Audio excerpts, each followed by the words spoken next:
Hi friends, आपका स्वागत है मेरे यूट्यूब चैनल पर।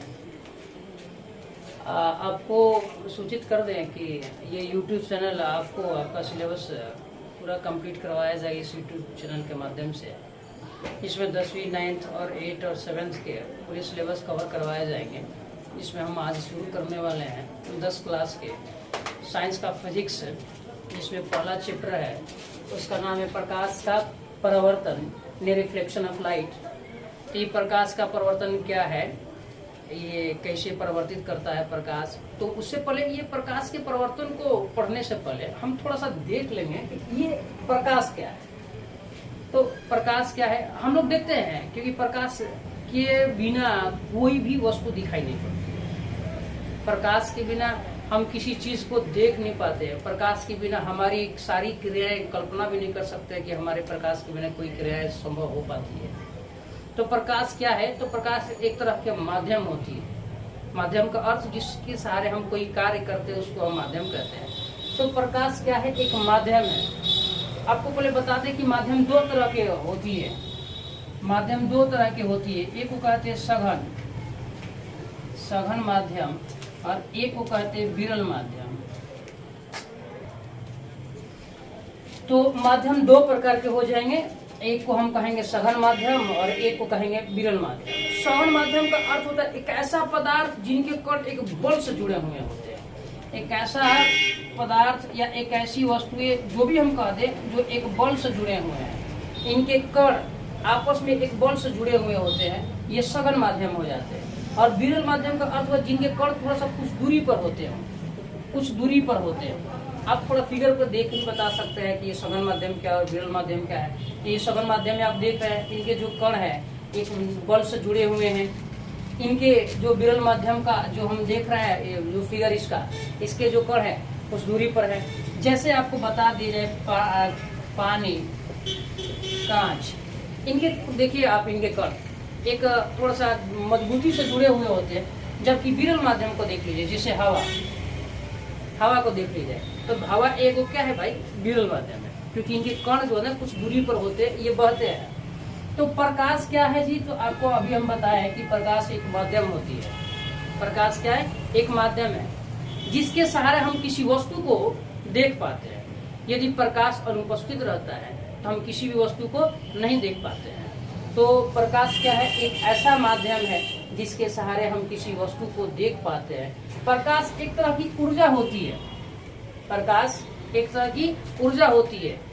प्रकाश अपना दूरी तय करती है। याद रखिएगा, प्रकाश एक तरंग है। ये बात याद रखिए रहिएगा कि प्रकाश क्या है, एक तरंग है। तो ये कौन सी तरंग है, दो तरह की तरंग होती है, अनुदैर्घ्य और अनुप्रस्थ। अर्थात प्रकाश एक अनुप्रस्थ तरंग है।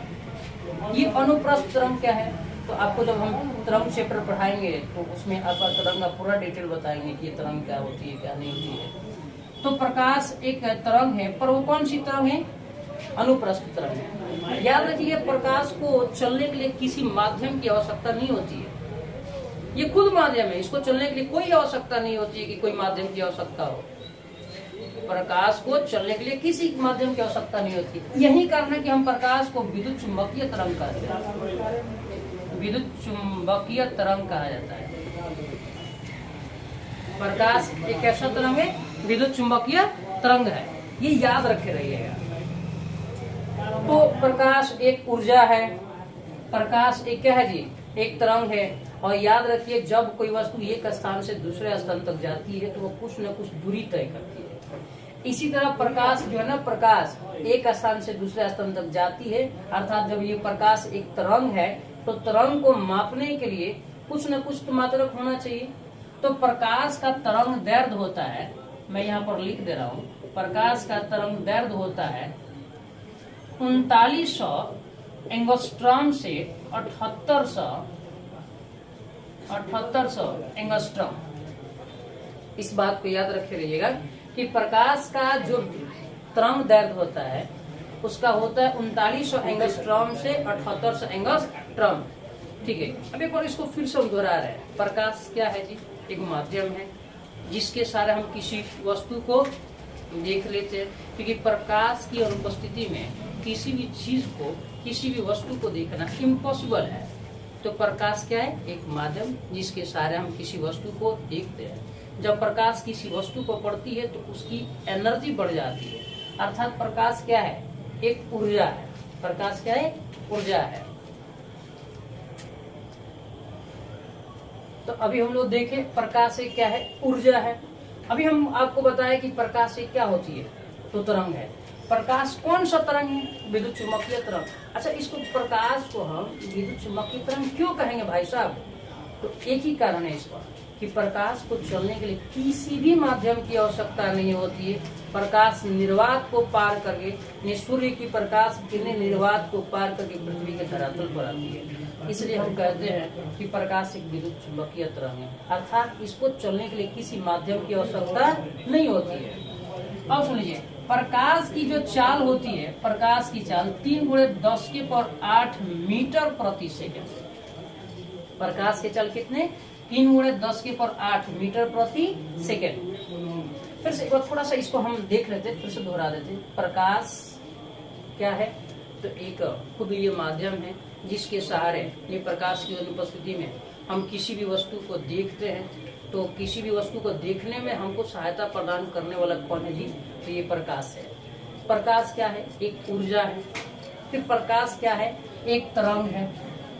तरंग, अभी आपको तरंग चैप्टर में पढ़ाया जाएगा। तरंग दो तरह के होते हैं, अनुप्रस्थ और अनुदैर्ध्य। तो हम लोग इसको पढ़ेंगे कि प्रकाश से क्या है? अनुप्रस्थ। क्योंकि इसको चलने के लिए किसी माध्यम की आवश्यकता नहीं होती है, तो इसीलिए इसको हम लोग कहते हैं प्रकाश को विद्युत चुम्बकीय तरंग। याद रहना चाहिए, प्रकाश गमन करती नहीं, चलती है तो इसका चाल होता है, इसका चाल होता है 3×10⁸ मीटर प्रति सेकेंड। अब इस सवाल रहेगी सर इसका माप करता कौन रहा इस चाल का? तो चाल का, यानी प्रकाश के चाल का माप करता रहे एक वैज्ञानिक जिनका नाम है रोमर। रोमर साहब ने प्रकाश के चाल को निर्धारित किया था और उन्होंने बताया था कि प्रकाश की चाल होती है 3×10⁸ मीटर प्रति सेकेंड। और इसका तरंग दैर्ध्य, यहाँ तरंग दैर्ध्य होती है 39 एंगस्ट्रॉम से 78 एंगस्ट्रॉम के बीच होती है। अभी आपको बताए थे कि माध्यम, ये प्रकाश से क्या होती है? खुद एक माध्यम है। तो हम लोग पढ़ेंगे कि माध्यम दो तरह की होती है। आगे वाला अभी और जो चैप्टर को आगे बढ़ाया जाएगा उसमें और डिटेल बताएंगे आपको कि माध्यम दो प्रकार के होते हैं। तो ये किस तरह और निर्धारण किया जाएगा। तो हम लोग अभी यहाँ पर देखिए कि माध्यम दो प्रकार के हो गए, सघन माध्यम और विरल माध्यम। सघन माध्यम में जैसे आ गए पानी, कांच। विरल माध्यम में आ गए हवा। तो देखिए, जिस प्रकाश जब जैसे जैसे माध्यम चेंज करती है उसका चाल भी बदलते जाता है, प्रकाश का वेग बदलते जाता है। जैसे जैसे वो अपना माध्यम चेंज करेगी, जैसे जैसे प्रकाश एक माध्यम से दूसरे माध्यम में जाएगी तो उसके चाल पर, उसके तरंग दैर्ध्य पर बहुत ज्यादा प्रभाव पड़ता है। अब क्या प्रभाव पड़ता है हम पूरा डिटेल आपको बताएंगे। पहले यहाँ देख लिया जाए किसी का है प्रकाश। याद रखिएगा बच्चे कि जब प्रकाश सघन माध्यम में जाएगी, ये सघन माध्यम में जब प्रकाश जाएगी तो उसका चाल कम हो जाएगा। प्रकाश जब सघन माध्यम में जाएगी तो उसका चाल क्या हो जाएगा? कम हो जाएगा। जैसे ये विरल माध्यम में जाएगी तो प्रकाश की चाल थोड़ी बढ़ जाती है।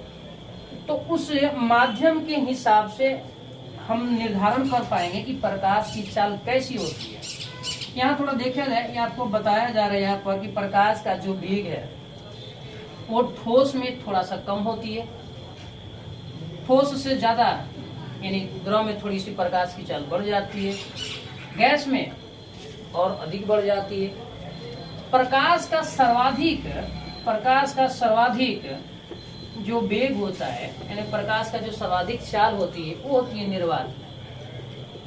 रोमर साहब बताए थे कि प्रकाश की चाल निर्वात में सर्वाधिक होती है और उन्होंने चाल बताया था निर्वात में 3×10⁸ मीटर प्रति सेकेंड। जैसे जैसे प्रकाश की किरण सघन माध्यम में जाएगी वैसे उसका चाल घट जाएगा, जैसे जैसे विरल माध्यम में जाएगी वैसे वैसे चाल बढ़ जाएगा। हम लोग पूरा अभी देख रहे हैं हम लोग यहाँ कि प्रकाश का जो वेग है ठोस में कम हो जाता है, उससे थोड़ा सा ज्यादा द्रव में हो जाता है, उससे ज्यादा कहाँ हो जाती है? गैस में। सर्वाधिक कहाँ हो जाती है? निर्वात।